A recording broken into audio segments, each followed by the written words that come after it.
Et si Shanks n'avait pas empêché Kaido de venir à Marineford? Et si l'ellipse temporelle n'avait jamais eu lieu et que l'équipage s'était immédiatement rendu dans le Nouveau Monde? Ou mieux encore, et si Luffy avait été capturé et condamné à mort? Eh bien, j'ai fait de longues recherches sur ces sujets et voici exactement ce qui se passerait. Ok, alors vous savez tous que Kaido voulait rejoindre Marineford et participer à la guerre. Heureusement, il a été intercepté et arrêté par Shanks. Mais si cela ne s'était jamais produit? Et si Shanks était arrivé trop tard pour l'arrêter? Tout d'abord, voyons de quel côté Kaido se battrait. Aiderait-il les marines et attaquerait-il Barbe Blanche ou serait-ce l'inverse? Honnêtement, je doute que Kaido prenne parti pour l'un ou l'autre camp. Son seul objectif est de tuer Barbe Blanche, et si quelqu'un tente de s'opposer à lui, il l'écrasera, quel qu'il soit. Alors, comment la bataille va-t-elle se dérouler maintenant qu'il y a deux équipages d'empereurs sur le terrain? Le premier grand changement est que Barbe Noire ne se montrera probablement pas. Il est très prudent lorsqu'il s'agit de combattre, et avec Kaido, il serait terrifié et n'essaierait pas de faire quoi que ce soit. Bien sûr, les marines reconnaîtront immédiatement que Kaido est une menace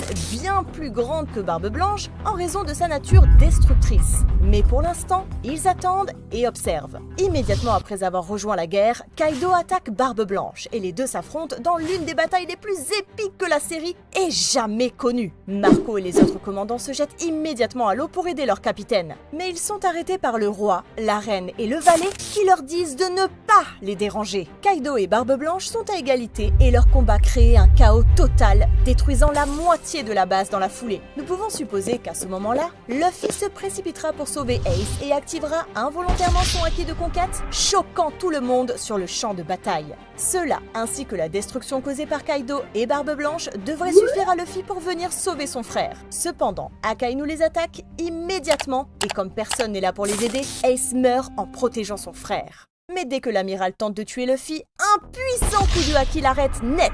Bien sûr, il s'agit de Shanks. Bien qu'il ait été en retard pour arrêter Kaido, il l'a suivi jusqu'à la base. Il a également apporté un bouton d'abonnement ridiculement gros sur lequel il faut absolument cliquer. Bref, il essayait d'aider Barbe Blanche, mais ce dernier refusait en disant quelque chose comme « C'est mon combat, le roux, ne m'interromps pas ou je te tue aussi !» Shanks l'écouterait et n'essaierait pas de l'aider. Sengoku ordonnerait probablement aux amiraux de ne pas attaquer l'équipage du roux et d'attendre leur chance. Après une longue et féroce bataille, Barbe Blanche est complètement à bout de force à cause de sa maladie et Kaido l'achève avec une dernière attaque. Après avoir fait ce qu'il était venu faire, Kaido tente de quitter la base, mais les marines, voyant leur chance, essaient de l'intercepter et de le vaincre alors qu'il est encore épuisé par son combat. Shanks profite de ce chaos pour partir en toute sécurité avec Luffy. Kaido et ses commandants combattent tous les marines, y compris Garp et Sengoku. Ce qui se passerait ici est vraiment difficile à deviner, mais étant donné que les marines sont au maximum de leur force et que Kaido est blessé, je pense qu'il parviendrait à l'abattre. Il reste encore 3 scénarios intéressants à couvrir et le dernier est absolument fou.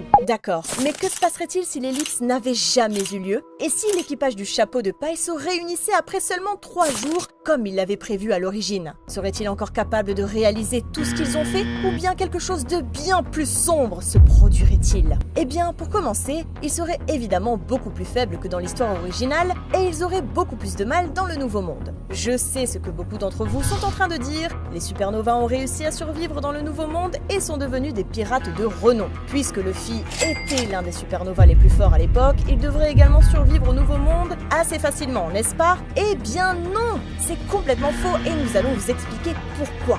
Il y a une différence importante entre Luffy et les autres supernovas. Pouvez-vous deviner de quoi il s'agit?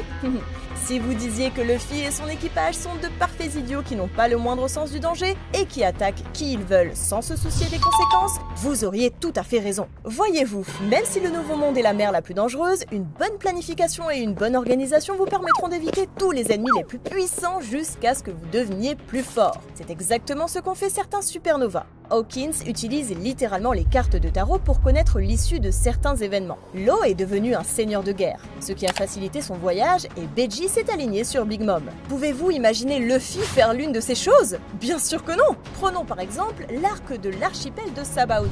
Ici, Luffy y a frappé un dragon céleste sans se soucier des conséquences. Un amiral vient me chercher? Excellent! Laissons-le venir. Bien sûr, lorsque Kizaru est arrivé, Luffy a réalisé à quel point il était faible face aux combattants les plus puissants du monde. Si Luffy avait rencontré des empereurs au début de la série, il les aurait probablement défiés. Heureusement, ce n'est pas le cas. Compte tenu de tout cela, Luffy et les chapeaux de paille n'ont absolument aucune chance de survivre au Nouveau Monde. Ils pourront peut-être quitter l'île des hommes poissons en vie, mais dès qu'ils arriveront à Punk Hazard et qu'ils affronteront Caesar Clown, ils signeront leur arrêt de mort. Il n'y a aucune chance que les chapeaux de paille parviennent à vaincre César sans leur entraînement de l'ellipse. Ils ne pouvaient même pas utiliser le haki à l'époque et étaient objectivement beaucoup plus faibles. Donc, malheureusement, Luffy et son équipage mourraient pendant cet arc. Avant d'expliquer ce qui se passerait si Luffy en Gear 5 était à Marineford, expliquons d'abord ce qui se passerait si Luffy était capturé et condamné à mort par les marines. Ok, laissez-moi commencer par dire que cela déclencherait certainement la plus grande guerre de tous les temps, encore plus grande que celle de Marineford. Bien que la capture d'un pirate empereur comme Luffy soit un rêve pour le gouvernement mondial, s'il tentait de le faire, cela se retournerait contre lui. Il y a deux choses importantes que la capture de Luffy déclencherait et permettez-moi de vous les expliquer. Tout d'abord, comme Luffy a libéré de nombreux pays, il est probable qu'ils quitteraient tous le gouvernement mondial en signe de rébellion. Le gouvernement devrait envoyer le CP0 ou un autre groupe pour réprimer la révolte, mais cela ne ferait qu'empirer les choses car les autres nations verraient leur vrai visage. Avec ça, il est alors possible que d'autres pays quittent le gouvernement, ce qui plongerait le monde dans le chaos. Mais ce n'est pas le plus gros problème. Savez-vous combien de personnes tenteront de sauver Luffy de l'exécution? Vous me croiriez si je vous disais que c'est facilement plus de 100 000 personnes? Pensez-y! Les chapeaux de paille et toute la grande flotte, l'équipage du Roux, toute l'armée d'Alabasta, Boa Hancock et les pirates Kuja, les samouraïs de Wano, les restes des pirates de Barbe Blanche, tous les hommes poissons, toute la Galila Company et la famille de Franky, toute l'armée révolutionnaire et même Garp. Il s'agirait certainement de la plus grande alliance de forces jamais réalisée. Bien qu'il y ait quelques marines remarquables comme Sengoku, Kizaru et Akainu, ils seraient complètement impuissants. Même s'ils exécutent Luffy avant que l'alliance n'arrive, cela ne ferait qu'empirer les choses pour eux, car ce serait un véritable chaos. En fin de compte, en supposant que toutes les factions que j'ai mentionnées puissent travailler ensemble, l'ensemble de la force marine serait écrasé. C'est fou de penser qu'un seul homme puisse réunir tous ces gens et renverser tout le gouvernement. À Marineford, Mihawk a parfaitement résumé la situation. Ce n'est pas un pouvoir spécial, mais il a la capacité de se faire des alliés en tous ceux qu'il rencontre, et c'est la capacité la plus redoutable en haute mer. Et enfin, le moment que vous attendiez tous, que se passerait-il si Luffy en Gear 5 se trouvait à Marineford lors de l'exécution d'Ace?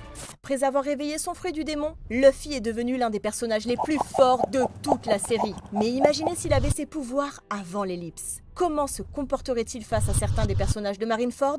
Et plus important encore, serait-il capable de sauver son frère, Ace? Je vais commencer par dire quelque chose de choquant. Je pense que Luffy en Gear 5 est en fait plus fort que Barbe Blanche à Marineford. Pensez-y, Barbe Blanche était déjà vieux et malade à ce moment-là. Il devait être connecté à un équipement médical en permanence et n'avait plus qu'une fraction de la puissance et de l'endurance qu'il avait autrefois. Je ne mentionne cela que pour montrer l'influence de Luffy en Gear 5 dans ce combat. Ok, la bataille commence de la même façon que dans l'anime, mais tout change une fois que Luffy tombe du ciel et se joint à la fête. Le premier changement majeur est que Luffy utilise immédiatement le haki de conquête pour éliminer tous les adversaires les plus faibles, afin qu'ils ne soient pas dans le chemin. Vous vous souvenez que les amiraux ont joué avec Luffy et ne l'ont pas pris au sérieux pendant cet arc?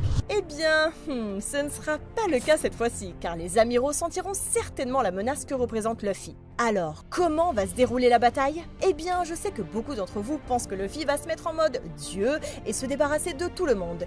Mais soyons réalistes. Luffy est évidemment incroyablement fort, mais il devra affronter 3 amiraux, des seigneurs de guerre et même Garp et Sengoku. Si vous voulez rester en vie, ce ne sont certainement pas des ennemis à sous-estimer. Bref, Barbe Blanche reconnaîtrait aussi la force de Luffy, et les deux s'entraideraient. Premièrement, les commandants de Barbe Blanche devraient être assez forts pour repousser certains des seigneurs de guerre, et peut-être même l'un des amiraux. Le seul seigneur de guerre qui pourrait poser problème est Mihawk. Cependant, étant donné qu'il n'était pas vraiment intéressé par le combat au cours de cet arc, il ne ferait probablement pas tout ce qui est en son pouvoir pour arrêter Luffy ou Barbe Blanche. Ensuite, Barbe Blanche et Marco devraient facilement tenir les 2 amiraux restants et les garder occupés. Cela signifie que le chemin de Luffy sera dégagé et qu'il se dirigera directement vers Ace. Son premier obstacle serait Garp.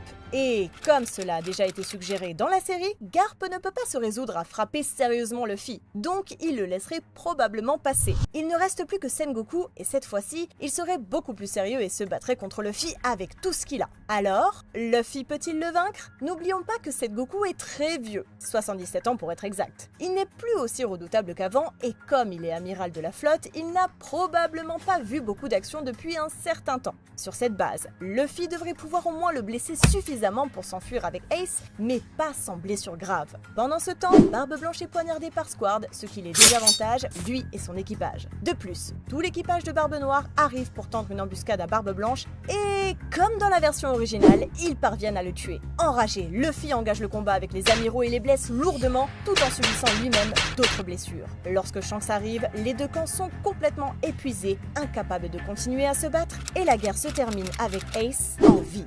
Cliquez sur cette vidéo où nous expliquons 12 théories insensées sur One Piece.